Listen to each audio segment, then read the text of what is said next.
के साथ कौन सा है पीछे, यहाँ पे आते हैं डिक्लाइव, हमारे पास ये रहा, ठीक है। इसके साथ हमारे पास है लोब्यूलस सिंप्लेक्स, ठीक है।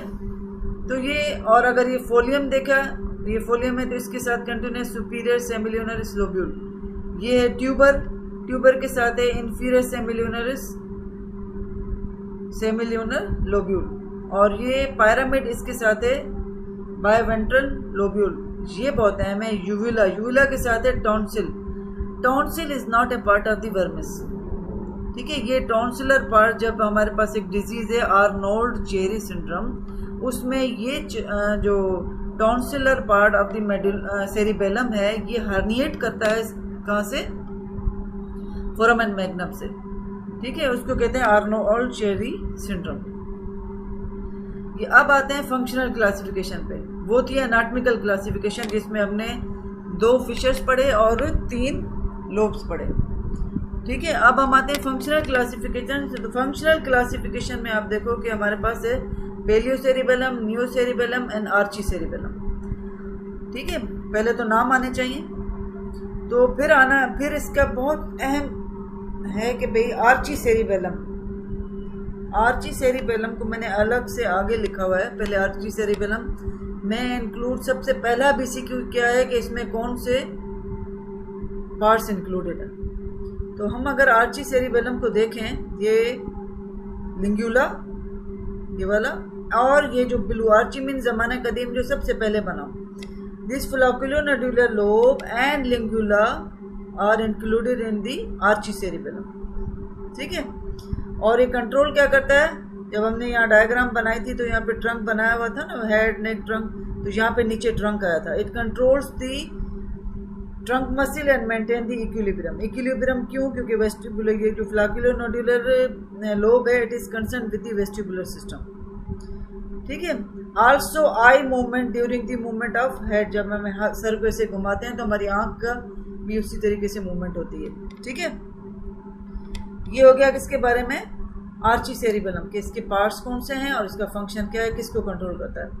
अब पेलियोसेरिबेलम, कौन सा, पेलियोसेरिबेलम। अब हम, ये एंटीरियर लोब बच गया, this anterior lobe except lingula, इसमें लिंगुला क्योंकि हमारे पास आर्ची में चला गया था। फिर इसमें क्या इंक्लूड होगा, pyramid.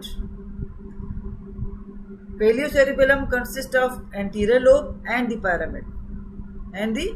Pyramid without lingula, lingula इसमें नहीं आएगा। ये बहुत अहम बीसीक्यू है, ये आपको आने चाहिए, ठीक है। अच्छा, इसका फंक्शन भी क्या होगा, वही maintain the muscle tone and equilibrium, क्योंकि सेरिबेलम का फंक्शन ज़्यादातर यही है।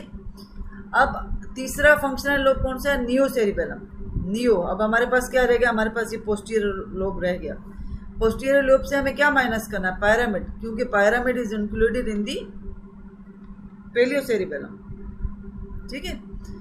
तो द नियोसेरिबेलम और द सेरिब्रोसेरिबेलम, क्योंकि हमने इस लेटरल पार्ट को कहा था ये सेरिब्रम से कनेक्टेड है, तो इसका दूसरा नाम क्या है, cerebrocerebellum, consist of the middle lobe पूरा, जिसको हम पोस्टीरियर लोब भी कहते हैं, without the pyramid and uvula, without the pyramid and uvula, क्योंकि उसमें पायरामिड एंड यूविला इसमें आया है, किसमें, पेलियोसेरिबेलम। पेलियोसेरिबेलम में क्या था, एंटीरियर लोब, पायरामिड एंड यूविला, ठीक है।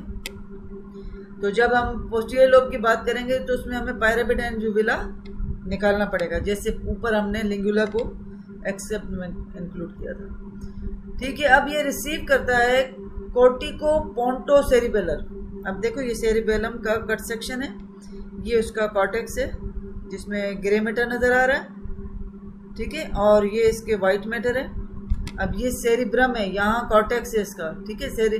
कोर्टिको पहले कॉर्टेक्स से आया, फिर यहाँ पे पॉन्स होगा, पॉन्स का रेड न्यूक्लियस यहाँ पे मौजूद होगा, यहाँ से क्रॉस करेगा, ये रेड न्यूक्लियस इंडिकेट कर रहा है, ठीक है। फिर यहाँ पे आएगा सेरिबेलम के ये डेंटेट न्यूक्लियस इसका यहाँ पे आएगा।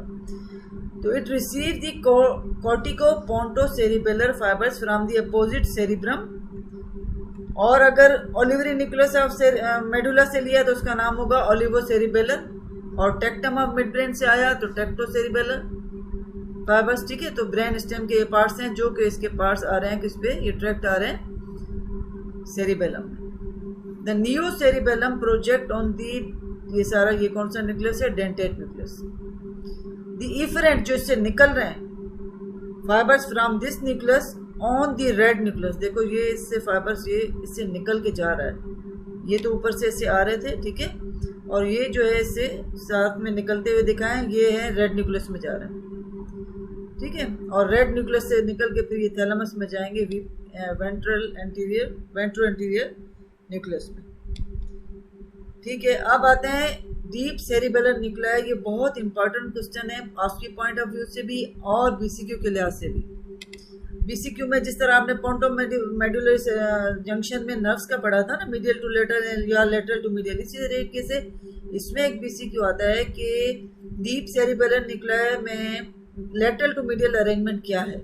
लेटरल में ये जो क्रम्पल शेप आपको बैग की तरह नजर आ रहा है, this is the dentate nucleus, और फिर उसके साथ आप जैसे ही जाओगे ये ग्लोबोज है, फिर फेस्टिजियल आएगा, और नहीं ये यहाँ पे ये क्या है, ये हमारा हो गया डेंटेट न्यूक्लियस, फिर ये उसके साथ ये थोड़ा इस तरफ आएगा एम्बोलिफॉर्म, उससे मीडियल जो जाएगा वो हो जाएगा ग्लोबोज, और जो बिल्कुल मीडियल है वो है फेस्टिजियल, ठीक है। और सेरिबेलम के आगे हमने पढ़ी थी कौन सी कैविटी, फोर्थ वेंट्रिकल, तो ये जो फेस्टिजियल है it will be present in the roof of the fourth ventricle, इस पे भी बीसीक्यू आता है। अब इसमें एक डायग्राम ये जब रखते हैं तो उसमें आपसे वो पूछते हैं कि ये क्या है, ये जो ब्लैक स्पेस है, this is the fourth ventricle, बच्चे लिख देते हैं इसको वर्मिस, वर्मिस नहीं है, वर्मिस तो यहाँ पे, ठीक है, लेकिन ये जो ब्लैक स्पेस नजर आ रही है this is the fourth ventricle, ठीक है। ये न्यूक्लियस के बारे में थोड़ा लिखा हुआ है कि dentate nucleus is crumple shaped nucleus and largest nucleus and it's hilum, ये हाइलम है, और हाइलम में हमारे पास मौजूद होता है कौन सा, एम्बोलिफॉर्म न्यूक्लियस, ठीक है, और emboliform is situated medial to the और covering the hilum of the dentate nucleus.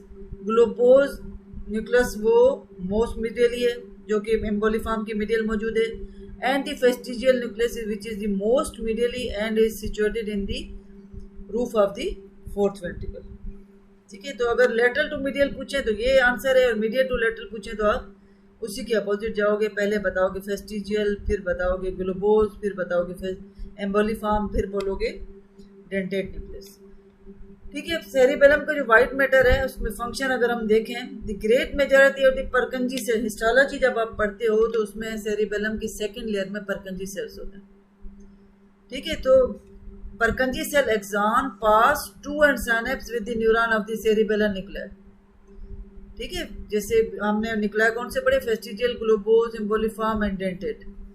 The axon of the neuron then leave the cerebellum, a few Purkinje cell axon in the folliculonodular lobe and in parts of the vermis bypass, वो bypass कर जाते हैं, bypass the cerebellar nuclei, वो nuclei में relay नहीं करते हैं, and leave the cerebellum without synapse, ठीक है। जो folliculonodular lobe से आ रहे हैं वो Purkinje सेल से वो न्यूक्लियाई में सिनेप्स नहीं करते, वो डायरेक्ट बाहर निकल जाते हैं सेरिबेलम से। Fibers from the dentate, emboliform and globose nuclei leave the cerebellum through the superior, ये बीसीक्यू, कौन कौन से, डेंटेट, एम्बोलिफॉर्म एंड ग्लोबोज, फेस्टिजियल नहीं है, and they leave the cerebellum through the superior cerebellar peduncle. अब बाकी आगे रह गया फेस्टिजियल, तो वो इंफीरियर सेरिबेलर पेडंकल, मिडिल से इनमें से पास नहीं हो रहे, क्योंकि मिडिल में एक ही दो ट्रैक्ट होते हैं जो कि पास होते हैं, बहुत कम होता है उसमें, ठीक है। ये वही डायग्राम है जो इंक्रीज की गई है, इनलार्ज करके दिखाई है, ये वर्मिस है, ये फोर्थ वेंट्रिकल है, ये सारे वो न्यूक्लियस है जो अभी हमने देखे, ये एर्बर वाइटी है, सेरिबेला है, ये फोलिया नजर आ रहे हैं, ये देखो ट्रांसवर्स रिजेस बाहर से कैसे नजर आ रही है, जो डीप ट्रांसवर्स रिजेस होंगी वो क्या बना देंगी, इसके फिशर्स कहलाएंगे। अब हर पेडंकल, क्योंकि cerebellum is connected with the brain stem via superior, middle and inferior cerebellar peduncle. अब ये फिजियोलॉजिकल के लिहाज से इम्पॉर्टेंट क्वेश्चन है, एनाटॉमी में तो इतना नहीं पूछा जाता, लेकिन फिर भी बीसीक्यू हो सकता है उसमें आ जाए कि भाई सेरिबेलर पेडंकल, हमारे हम बात करें inferior cerebellar peduncle which connects the cerebellum with the medulla oblongata, तो ये मेडुला का सेक्शन है जिसमें इंफीरियर ऑलिवरी न्यूक्लियस नजर आ रहा है। देखो इसमें तो ये सारे ज्यादातर फाइबर्स आउट हो रहे हैं, तो एफरेंट होंगे, ठीक है, कुछ इफरेंट भी होंगे, तो नाम से पता चल जाएगा। अगर हम पढ़ते हैं तो हम कहते हैं डॉर्सल और पोस्टीरियर स्पाइनो सेरिबेलर, स्पाइनल कार्ड से सेरिबेलम में आ रहे हैं तो ये एफरेंट हो गए। फिर क्यूनियो सेरिबेलर, क्यूनियोट न्यूक्लियस से आ रहे हैं तो ये भी एफरेंट हो गए। ओलिवो सेरिबेलर में मेडुला के ओलिवरी न्यूक्लियस से आ रहे हैं सेरिबेलम, ठीक है, तो ये भी हमारे पास एफरेंट। वेस्टिबुलो सेरिबेलर, वेस्टिबुलर न्यूक्लियस से आ रहे हैं सेरिबेलम की तरफ तो ये भी एफरेंट हुए। ट्राइजेमिनो सेरिबेलम, क्योंकि सेरिबेलम आखिर में लगा हुआ है तो ये उसके पास आ रहे हैं तो दे आर एफरेंट फाइबर्स। तो इफरेंट कौन सा है? ये सेरिब्रो सेरिबेलम ना, इफरेंट एक ही है, देखो सेरिबेलो वेस्टिबुलर फाइबर्स, बाकी तकरीबन सारे एफरेंट फाइबर्स हैं। इनके नाम आपको आने चाहिए, हो सकता है ये पूछ लें। यहाँ पे कुछ फाइबर्स मैंने दिखाए हैं, ये सुपीरियर सेरिबेलर पेडंकल होगा, इंफीरियर से तो एक ही पास हो रहा होता है पोंटाइन वाला और मिडिल से, ठीक है। बाकी इंफीरियर में ये वाले क्यूनियो सेरिबेलर, स्पाइनो सेरिबेलर जो अभी हमने देखे पढ़े पीछे, ये वो वेस्टिबुलर न्यूक्लियस से आ रहे हैं, ठीक है। कुछ दिखाए हैं, कुछ इस डायग्राम में नजर नहीं आ रहे, ठीक। अब आते हैं मिडिल सेरिबेलर पेडंकल, जिसमें मैंने कहा था कम फाइबर्स इसमें से पास होते हैं। Consist of ponto cerebellar fibers only, पोंट से सेरिबेलर की तरफ से जा रहे हैं, ठीक है। These fibers arise in the pontine nuclei and reach the cerebellum via the middle cerebellar peduncle. Superior cerebellar peduncle से कौन से पास हो रहे हैं? अब इसमें अगर हम नाम पढ़ें तो एंटीरियर या वेंट्रल स्पाइनोस मीन स्पाइनल कार्ड से सेरिबेलम की तरफ आ रहे हैं। टेक्टम ऑफ द मिडब्रेन से सेरिबेलम की तरफ आ रहे हैं, ये भी एफरेंट हुए। ट्राइजेमिनो सेरिबेलर, ये भी एफरेंट हुए। अब ये dentothalamic, dentate nucleus is the nucleus of the cerebellum, तो उससे बाहर जा रहे हैं। डेंटो से थैलेमिक, डेंटेट न्यूक्लियस से थैलेमस में जा रहे हैं और डेंटेट न्यूक्लियस से रेड न्यूक्लियस में जा रहे हैं, तो ये हो गए इफरेंट। आखिरी दो क्या हैं? इफरेंट, जो निकल रहे हैं।